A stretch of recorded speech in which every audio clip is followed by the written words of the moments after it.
मंगिया में सजा के सेनुरा पियावा के घर जइबू होई सुबह विदाई हमके ना देख पैबू मिलन सैया से जहिया शुरुआत होई हो मिलन पियावा से जहिया शुरुआत होई हो वो दिन जिंदगी के हमारा अंतिम रात होई हो वो दिन जिंदगी के हमारा अंतिम रात होई हो।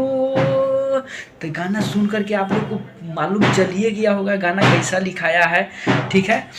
तो ये गाना एकदम ज़बरदस्त बेवफाई गाना है और वैसे आदमी के लिए मस्त है, खास करके जिसके प्यार में दिल टूटा हुआ है। तो आइए आप लोगों को गाना सुनाते हैं बिल्कुल फ्री, आप कहीं से भी रिकॉर्ड करा सकते हैं, ठीक है। तो आइए आप लोगों को गाना सुनाते हैं, आशा है ज़रूर अच्छा लगेगा। अच्छा लगेगा तो वीडियो को लाइक कर दीजिएगा, ठीक है। हो सके तो शेयर भी कर देना, ठीक है। आइए आप लोगों को गाना सुनाते हैं। मुखड़ा है जान होए जदि तोहरो देखौ की के दुआरा पतुर बचौ की काटो हम गरदन करो जे बीच में फौकी। ये दो बार है। जान होए जदि तोहरो देखौ की के दुआरा पतुर बचौ की काटो हम गरदन करो जे बीच में फौकी। दर्द दिल के है ना को हम होई रोवाला दर्द दिल के ना को हम होई रोवाला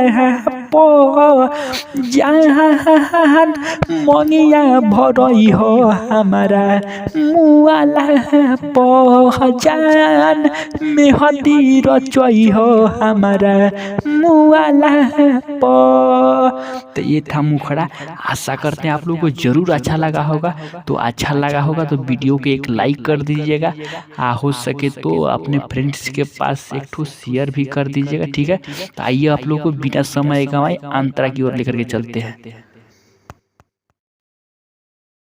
जियते ना होखे देहब तोहरो सगाई गइल जे जरूरी बात जहर द पियाई जहर द पियाई जियते ना होखे देहब तोहरो सगाई गइल जे जरूरी बात जहर द पियाई पढ़े हो जाना जाते हिया धोवाला है पढ़े हो जाना जाते हिया धोवाला है जान मंगिया भरई हो हमारा मुआला जान मेहदी रचई हो हमारा मुआला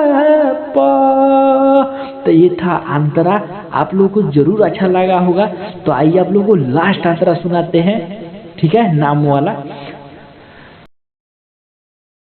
फूल ताज पे दौड़ दी होके दी ना सगाई हो महड़वा में चली गोली लाश बिछ जाई हो फूल ताज पे दौड़ दी होके दी ना सगाई हो महड़वा में चली गोली लाश बिछ जाई हो कि नहु रोकहु ना पहे होश खोवाला कि नहु रोकहु ना पहे होश खोवाला जान मेहदी रचई हो हमारा मुआला जान मंगिया भरई हो हमारा मुआला